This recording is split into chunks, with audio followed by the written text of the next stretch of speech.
नमस्कार, curries and चटणीजमध्ये आपलं पुन्हा एकदा स्वागत आहे. उन्हाळा चालू झाला की आपण वाळवणीचे प्रकार करायला घेतो.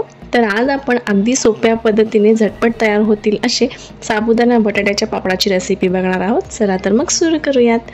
आपण एक पॅन गरम करत ठेवलेला आहे. त्यात 1 वाटी साबुदाणा घालत आहे. हे 1 वाटी साबुदाणा जे आहे ते वजनी 125 ग्राम आहे.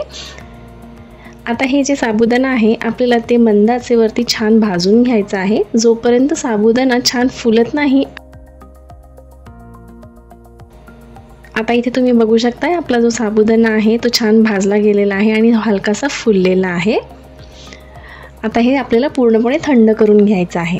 आता हे थंड झालं की आपण ह्याला मिक्सरमध्ये घालून घेऊयात आणि आपल्याला हे अगदी बारीक फाईन पावडर करून घ्यायची आहे. आता तुम्ही इथे बघू शकता आपलं साबुदाण्याचं जे पीठ आहे ते अगदी तयार झालेलं आहे. अगदी आपल्याला बारीक दळून घ्यायचं आहे. आता इथे मी अर्धा किलो बटाटे घेतलेले आहेत. हे उकडून ह्याची साल काढून मी घेतलेली आहे.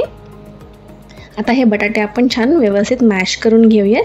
इथे मी फोकच्या साहाय्याने मॅश करत आहे. आपण हाताने देखील करू शकतो. आता इथे सगळा बटाटा जो आहे तो मॅश करून झालेला आहे. ह्यात मी 1 चमचा एवढं मीठ घातलेलं आहे. 1 चमचा हिरव्या मिरचीचा ठेचा घातलेला आहे. फक्त हिरवी मिरची आपण कुटून घेतलेली आहे. तुमच्याकडे उपवासाला जर जिरं चालत असेल ह्यात तर आपण ह्यात 1 अर्धा चमचा जिरं देखील घालू शकतो. आता हे सगळं व्यवस्थित मिक्स करून घेऊयात. आता ह्यात आपण जे आता साबुदाण्याचं पीठ तयार करून घेतलं होतं ते घालत आहोत. सुरुवातीला आपण अर्धं घालत आहोत. आपण हे छान व्यवस्थित मिक्स करून घेऊयात. आता ह्यात हे जे पीठ आहे ते पूर्ण बसतं, म्हणजे अगदी व्यवस्थित प्रमाण आहे. अर्धा किलो बटाट्याला 125 ग्राम साबुदाणा अगदी व्यवस्थित होतो. आता इथे आहे आपण व्यवस्थित मळून घेऊयात. आता मळून झालं की आपल्याला ह्याचे छोटे छोटे गोळे करून घ्यायचे आहेत दाखवल्याप्रमाणे. आता हे गोळे आपल्याला जे आपले उडीद वडा असतं त्याच्यासारखं करून घ्यायचं आहे. छोटंसं मध्ये होल आपल्याला ह्यात करून घ्यायचं आहे.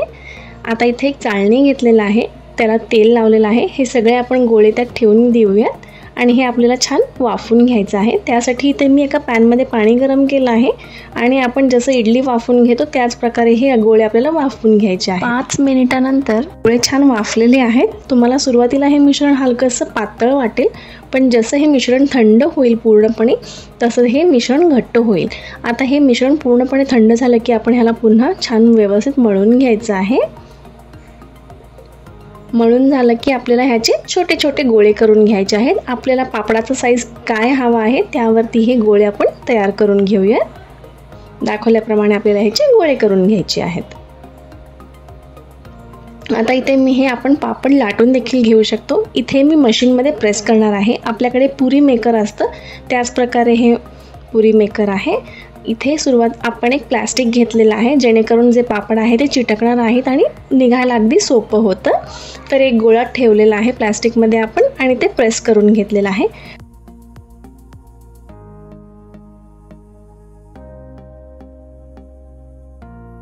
आणि ते जे आपलं पापड आहे ते अगदी तयार झालेलं आहे.